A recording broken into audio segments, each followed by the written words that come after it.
காதல் திருமணம் பண்ணாலே ஒரு இனிமையான சம்பவம் தான்.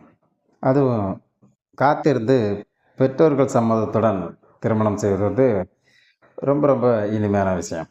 அதேபோல் இங்கே ஒரு சம்பவம் நடந்திருக்குங்க. கிட்டத்தட்ட 20 ஆண்டுகள் காத்திருந்து தனது பெற்றோரின் சம்மதத்துடன் காதலர்கள் சேர்ந்திருக்காங்க. இது எங்கே, எப்படி நடந்தது? இதை பற்றி நம்ம தெரிந்து கொள்வோம். இணைந்திருங்கள். அனைத்து தமிழ் உள்ளங்களுக்கும் அன்பு வணக்கங்கள்.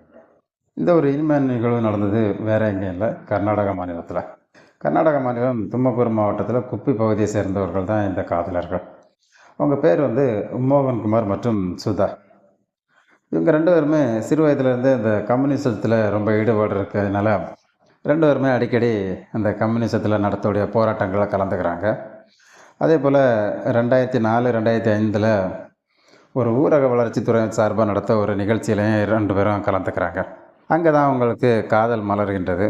இருவரும் அவங்கவுங்க பெற்றோர்கிட்ட போய் சொல்கிறாங்க. ஆனால் இருவரும் வேறு வேறு சமுதாயத்தை சேர்ந்தவர்கள் என்பதால் அந்த பெற்றோர்கள் அந்த திருமணத்திற்கு மறுப்பு தெரிவிக்கின்றார்கள். ஆனால் இந்த காதல் ஜோடி திருமணம் செய்தால் பெற்றோர் சம்மதத்துடன் மட்டும்தான் திருமணம் செய்யணுங்கிறதுக்காக வேண்டி காவல் இருக்கிறாங்க. காத்திருப்பது 1-2 ஆண்டுகள் இல்லை, கிட்டத்தட்ட 20 ஆண்டுகள் போய்விட்டது. 20 ஆண்டுகளுக்கு அப்புறம் அந்த பெற்றோர்களுக்கும் வயதாகிவிட்டது, ரொம்ப வயதாகிடுச்சு. ஏன்னா காதல் ஜோடிக்கு வயது 54 52.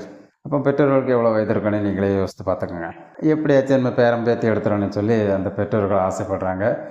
அதுக்கப்புறம் தான் 2 வீட்டு பெற்றோர்களும் அந்த திருமணத்திற்கு சம்மதம் தெரிவிக்கின்றார்கள். 2 வீட்டு பெற்றோர்களும் சம்மதம் தெரிவித்ததற்கப்புறம் அவங்க திருமணம் தெரிகிற அமிர்தபுரியில் உள்ள அமிர்தேஸ்வரர் சாமி கோயிலில் வச்சு திருமணம் நடக்குது. இதில் ரொம்ப பேர் கலந்துக்கல, அவங்க நண்பர்கள் மற்றும் உறவினர்கள் மட்டும்தான் கலந்துக்கிறாங்க. 20 ஆண்டுகள் கழித்து அந்த பெற்றோரின் சம்மதத்துடன் திருமணம் நடந்ததை பற்றி அங்கே எல்லாரும் பெருமையாக பேசி அவங்கள வாழ்த்திட்டு போகிறாங்க.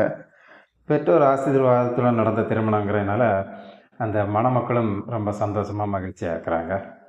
இந்த சம்பவம் பற்றி உங்கள் கருத்துக்களை கமெண்டில் தெரிவியுங்கள். இது போன்ற செய்திகளுக்கு இணைந்திருங்கள் MT தமிழுடன். நன்றி, வணக்கம்.